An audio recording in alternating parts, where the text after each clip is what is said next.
चमकपुर गांव में गोपाल नाम का एक लड़का रहता था।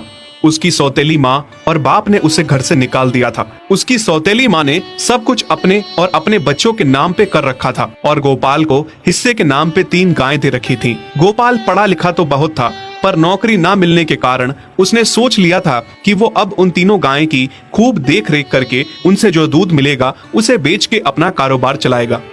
अब मैं बिल्कुल अकेला हो गया हूँ। गौ माता, तुम तीनों के अलावा मेरा अब कोई भी नहीं है। बस मेरा घर चलाने के लिए तुम तीनों को मेरी मदद करनी होगी। तीनों गायें बहुत ही हट्टी कट्टी और जवान थीं और रिश्ते में भी एक दूसरे की बहनें लगती थीं। चंपा, चमेली और मैना। मैना सबसे बड़ी और समझदार गाय थी। चंपा गर्भवती थी और चमेली को अभी अभी बच्चा हुआ था। वो दूध दे रही थी, जिसके दूध को बेच के गोपाल का थोड़ा बहुत घर चल रहा था। पर गोपाल को अब चंपा और मैना पे पूरा भरोसा था कि जब उनका बच्चा हो जाएगा तो वो खूब दूध देने लगेंगी और जिससे उसका कारोबार अच्छे से सेट हो जाएगा। देखा चमेली बहन, हमारे मालिक को कितनी उम्मीदें हैं हम तीनों से। हाँ चंपा, सुना मैंने, मालिक ने हमसे कितनी सारी उम्मीदें लगा रखी हैं। और उम्मीद रखे भी क्यों ना, कितना समय खर्च करते हैं मालिक हम पे और कितनी सेवा करते हैं हमारी, कितना खिलाते पिलाते हैं हमें। और फिर हम मालिक की उम्मीदों पे खरा ना उतरेंगी तो धिक्कार है हमारी जिंदगी पर। सही कह रही हो बहन तुम। चलो हम तो मालिक के लिए कुछ ना कुछ कर ही लेंगे।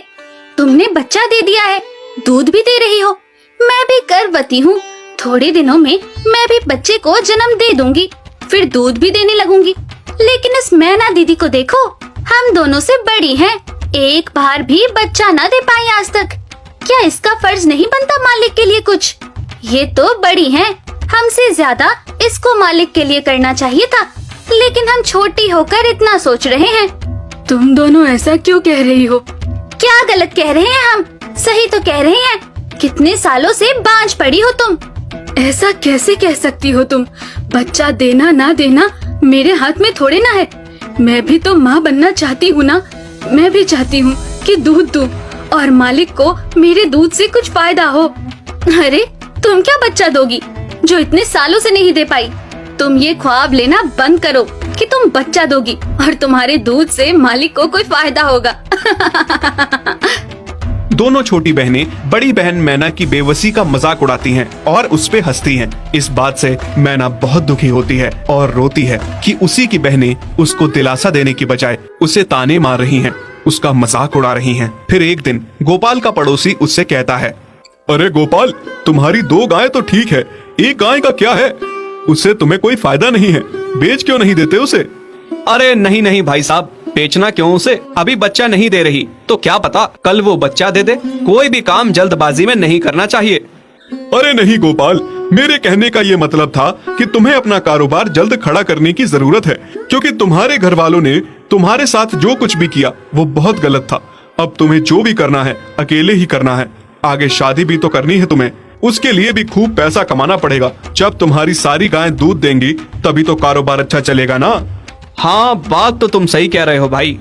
मेरी मानो तो तुम अपनी गायों को क्रॉस करवा के देख लो, शायद उससे बच्चा हो जाए। हाँ, ये सुझाव तुमने सही दिया, मैं कल ही ऐसा कर लेता हूँ। सुना तुमने मैना बहन मालिक की बातों को?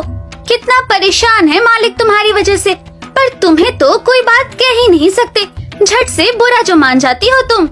मैना ये सब सुन के बहुत दुखी होती है, पर करती भी क्या, उसके हाथ में कुछ नहीं था। गोपाल ने मैना को क्रॉस करवा के भी देखा, पर उसका भी कोई फायदा नहीं हुआ। गोपाल, जो सुझाव मैंने तुम्हें दिया था, क्या वो तुमने आजमाया? हाँ भाई, वो भी करके देख लिया, पर उसका भी कोई असर ना हुआ। ये गाय किसी काम की नहीं है गोपाल, मेरी मानो तो इसे बेच दो। मैं सोच रहा हूँ एक बार फिर से क्रॉस करवा के देखता हूँ, शायद कोई बात बन जाए। देख लो, पर मुझे नहीं लगता। देखा, इन लोगों को भी पता चल गया, तुम बच्चा नहीं दे सकती, तुम बांझ ही रहोगी। सही कह रही हो तुम दीदी, इतने जतन करने के बाद भी बच्चा नहीं हो रहा, तो अब क्या होगा? गोपाल मैना को एक बार फिर से क्रॉस करवा लेता है। दोनों बहनें चंपा और चमेली मैना के बांझपन का मजाक उड़ाती हैं और उस पे खूब हंसती हैं। फिर एक दिन मैना चमेली के बच्चे के साथ खेल रही थी कि तभी चंपा देख लेती है। हाँ देख तो चमेली दीदी, ये मैना दीदी तेरे बच्चे के साथ क्या कर रही है? मुझे समझ में नहीं आ रहा, तू इस बांझ के साथ अपने बच्चे को कैसे छोड़ सकती है? जब मेरा बच्चा आ जाएगा मैं